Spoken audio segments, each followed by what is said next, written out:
Hi, I'm Mary Brody, and I'm the author of Revenue or Relationships Win Both.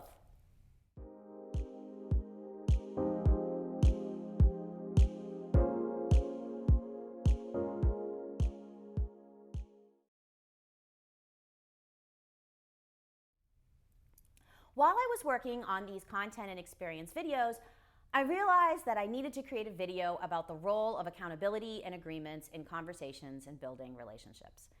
It's so important to understand the impact of accountability, expectations, and agreements when we're creating customer experiences to support the customer relationship lifecycle.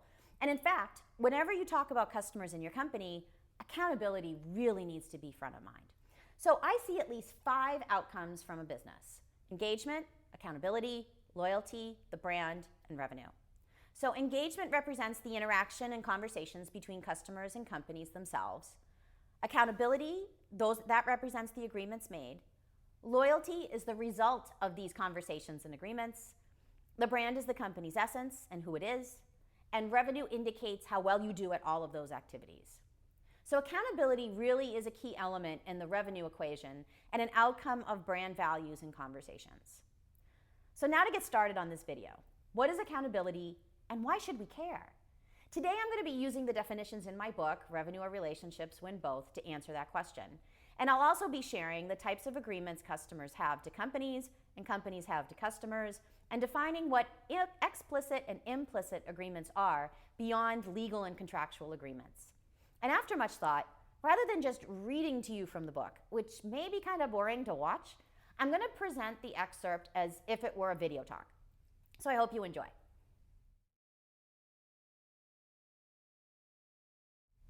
Accountability runs deeper than responsibility. Being responsible means that you will personally complete an activity. And being accountable means that you are responsible for achieving a specific outcome. Typically, accountability is associated with the ultimate decision maker, an authority for an organization. But actually, anyone in a team could be held responsible to achieve an outcome. This is why accountability is closely related to leadership. Leaders are focused on achieving specific results or outcomes. The individuals responsible for activities, they may or may not succeed contributing to the result, but that's not necessarily their job. Their job is to get the work done. Leaders are empowered to achieve a successful outcome in the best way possible, including changing the course of action and activities if the original action plan isn't effective. Accountability means that you will achieve what you say you will achieve and take responsibility if you don't. It's not about the work done.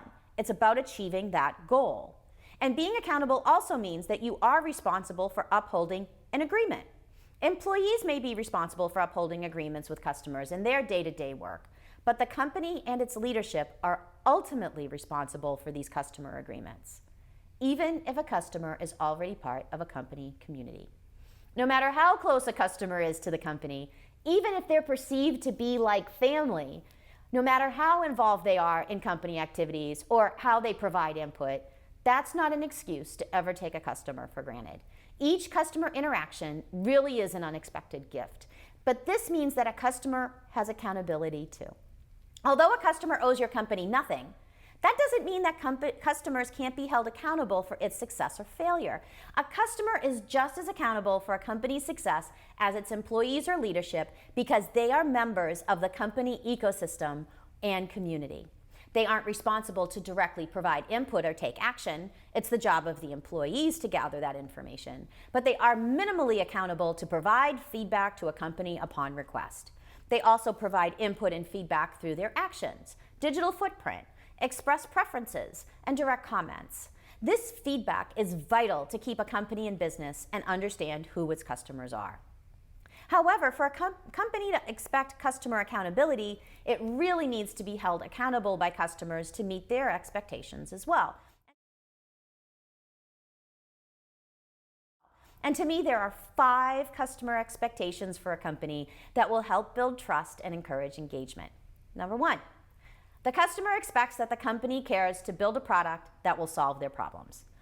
A company needs to be vulnerable and open to listening to what the customer needs and expects from their solution. Companies can't assume that they know exactly what their customer wants. They don't. They don't live their lives and they don't know what they think, even if they feel that they're empathetic to their customers' challenges. Research is required to understand them.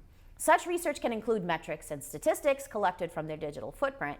And in business today, customers expect companies will do this on their own. And companies that don't won't be able to connect with their customers to build an experience that creates trust, encourages engagement, and creates this environment of accountability. 2, the customer expects that the company cares to get to know them.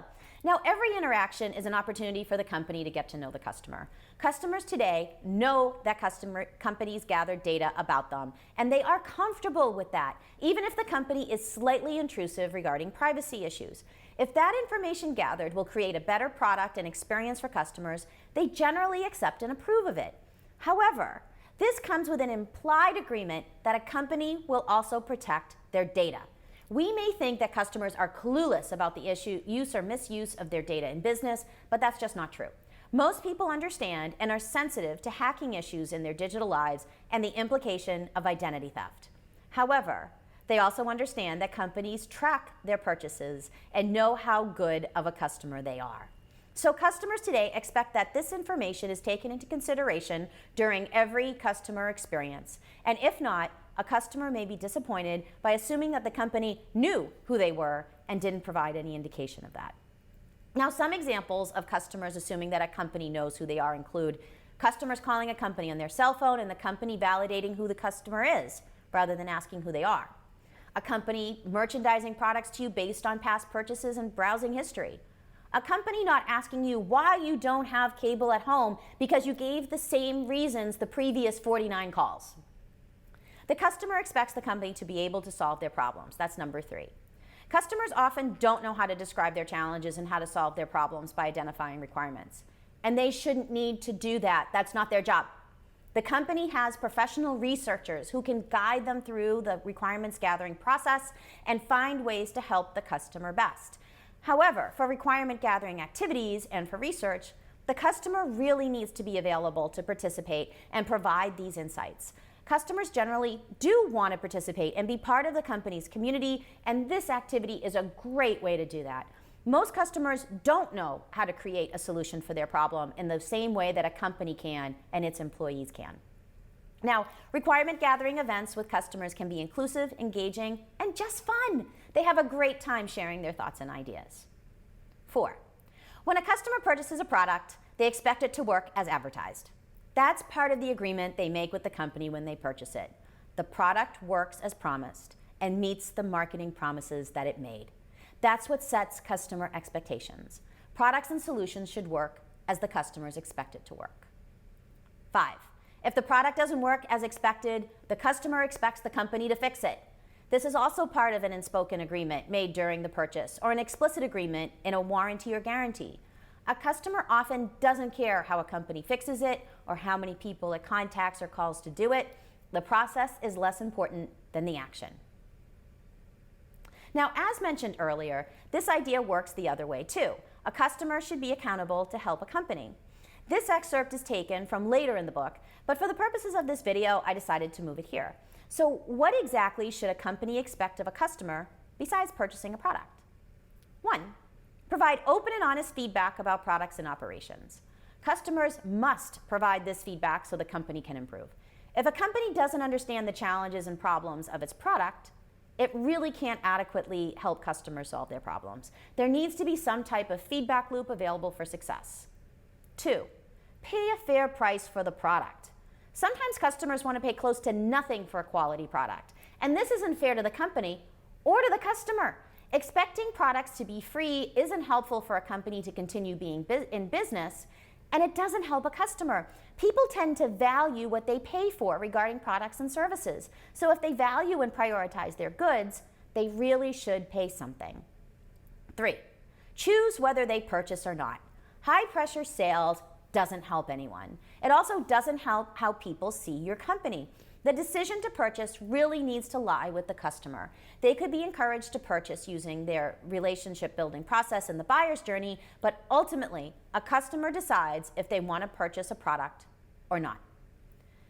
4, be an honest champion. This just can't be stressed enough. In a world in which companies push multiple messages at customers, we actually listen to our peers. And if a peer is giving you information that isn't true, that doesn't help you or the company. People need to share their experiences honestly because it helps everyone in the process. Now, to be fully accountable, a company needs to build a two-way communication channel with the customers to accept feedback and insights, and that's going to help establish an emotional connection. Now, this can start by tracking a customer's digital footprint from using metrics from a product, marketing, or support. If a customer is able to use this company's product to solve a problem that is important to them, that person may write a review with content that provides more information and extends their relationship with that company, and it also may create a deeper connection or relationship with the company or its readers. Purchasing a product cements the relationship through a type of commitment. A feedback loop with the customer or prospect provides the company with direct insight for how its product can help them better strengthen their connection. Activities that support this process include surveys, support calls, feedback emails, or even comments on social media. That's one way that a company can be held accountable and vulnerable. The company can then understand what's working well and what needs improvement. They're open to critique. Even if the company doesn't have all of the answers, that's okay. They understand the customer's needs so that they can solve them in the future. Now, a transparency mindset is important among employees to reduce blame and improve communications. And encouraging employees to work more openly with each other, focused on what needs to be done and why it needs to happen, will honestly help them be more productive. Now, when a team is focused on who is doing what in a specific way, they're actually not as effective or innovative as simply making sure that a feature is being built. Focusing on who, what, and how, when a team is executing a plan, subconsciously limits the number of available solutions to a problem because it's focused on considering only the approaches that include those parameters. Focusing on the why for a project redirects your team's focus to achieve a business goal rather than complete a task, and it also allows them to freely determine which activities are going to achieve that. And now this idea can extend to customers. Customers want to understand that key features are being implemented or their issues are being fixed. They're less concerned about who is doing the work or how they are doing it or what exactly is being done. They just want it done. This is why customers may seem to have more creative ideas. They aren't limited by organizational structures that may dictate which team is responsible for completing which task with a specific approach. They just want their work done to achieve their own goals. Now, without customers included in the process to be held accountable and voice their concerns and needs, a company can't really be held accountable to deliver a valuable solution. A dependency between a customer and the company needs to exist in order for the company to be successful. If one side drops its accountability, then the company is actually doomed for failure. Now, from another section of the book, I define what explicit and implicit agreements are and why they're important. So here's the excerpt. As previously discussed, a company should be accountable to its customers to create a great product, and customers should be accountable to the company to provide input and feedback. Now, in companies, we often forget that we work for our customers. Customers are the people to whom the CEOs are really accountable, not the shareholders. The shareholders would be more upset if the customers are unhappy and leave than if they missed receiving stock dividends. Shareholders know that you won't get any dividends if you don't have any customers. Customers pay our paycheck, they pay the rent, they keep the lights on, and they pay the dividends. Their happiness is vital to any company's success. And without great customer relationships, many companies would need to close. Accountability plays a key role in any customer experience. Successful transactions require agreements. The customer agrees to pay a company or complete some activity, and the company agrees to deliver products or services. That's an explicit agreement, which includes all of the traditional legalities such as terms and conditions, purchase agreements, warranties, guarantees, service level agreements, and related legal documents. Agreements cover the legal side of the customer experience for service delivery, but there are also explicit agreements a company makes through its sales and marketing messaging when it communicates the problem it solves and the solution it offers. Marketing and sales messages outline a type of contract, setting customer expectations and stating the customer offer. It is up to the customer to inform the company and other prospects and customers whether the company delivered on those assertions and agreements. This usually happens through reviews and word-of-mouth referrals. There are also implicit agreements based on a customer's experience of the competitors in the same and different industries. Competitors help define our industries and markets, and without them, we may not have a customer audience to target. They also help shape the expectations customers have for solutions and services through baselines, parity, and best practices. That helps define what is considered to be a good or a bad customer experience. Now, in a separate video, I will cover baselines, best practices, and parity, but there's a lot to discuss there. For now, I hope this background about accountability and implicit and explicit agreements is helpful when watching some of the other videos to help you create your plans and have more insights into why your customers do what they do. Thanks so much. I hope this was helpful. Have a great day.